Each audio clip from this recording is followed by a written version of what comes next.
Halo teman-teman, selamat datang di channel kami Suci Nasir. Kembali lagi dengan saya, Dr. Suci Ariyanti. Teman-teman, kali ini kita akan membicarakan tentang sesuatu yang kecil, tapi bandel dan bisa mengganggu kita. Apa itu? Jerawat. Mana jerawat? Saya juga ada tapi kecil.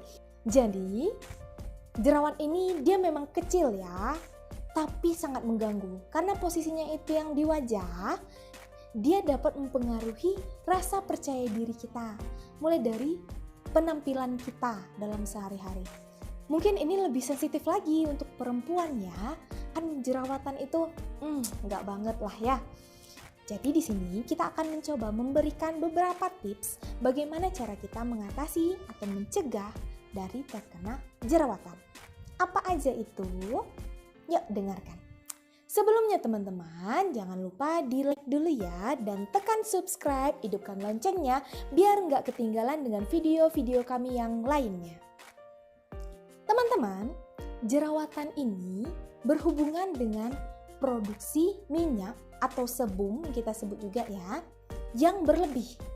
Jadi, dengan minyak yang berlebih ini, kalau kita lihat, mau di zoom nih ya, kulit kita ini ada rambut halus-halus kan ya.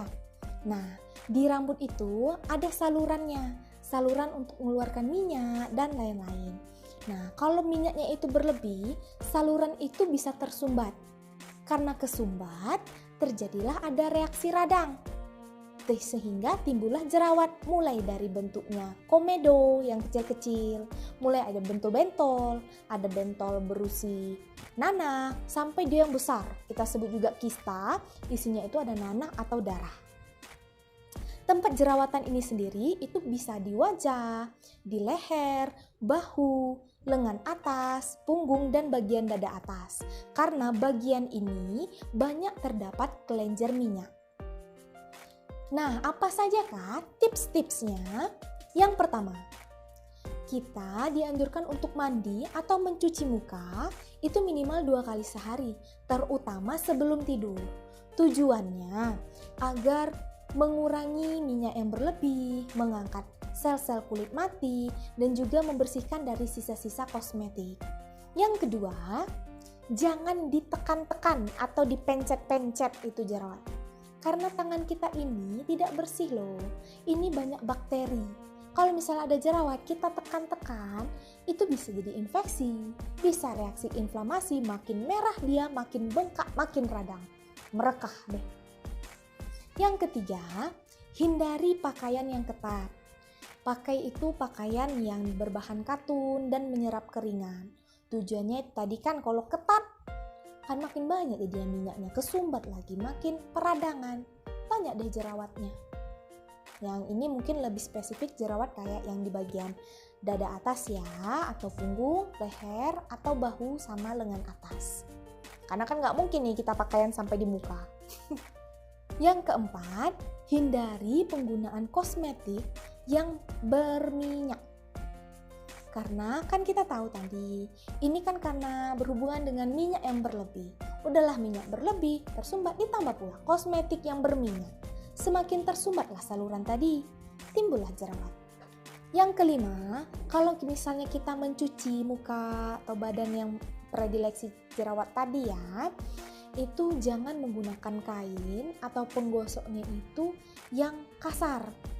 Jadi harus yang lembut. Karena kalau yang kasar kan semakin tergesek, semakin meradang dia jadinya. Makin besar lagi jerawatnya.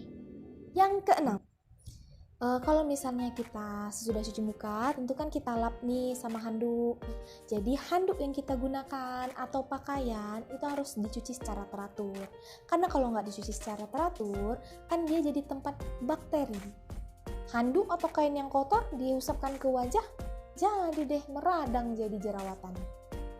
Yang ketujuh, manajemen stres. Jadi teman-teman, kalau misalnya kita stres, itu juga menyebabkan timbulnya jerawat.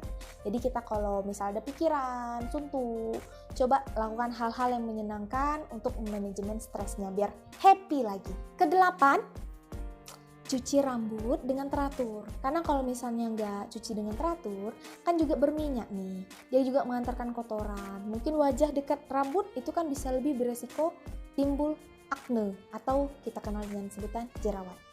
Yang kesembilan, kalau misalnya kita sudah mencuci muka, itu bilaslah wajahnya, jangan sampai ada sisa sabun. Jadi benar-benar bersih ya.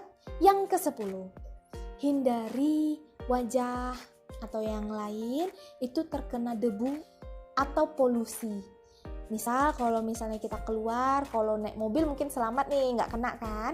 Tapi kalau misalnya jalan atau naik sepeda motor atau naik sepeda, mungkin bisa pakai masker atau pakai helm. Oke teman-teman, itu tadi sedikit informasi dari kami, mudah-mudahan bermanfaat ya untuk teman-teman semua. Kalau misalnya ada yang ingin ditanyakan, kritik atau saran, jangan lupa tulis di bawah ya. Sekali lagi teman-teman, jangan lupa like, share, komen, dan subscribe. Bye-bye teman-teman.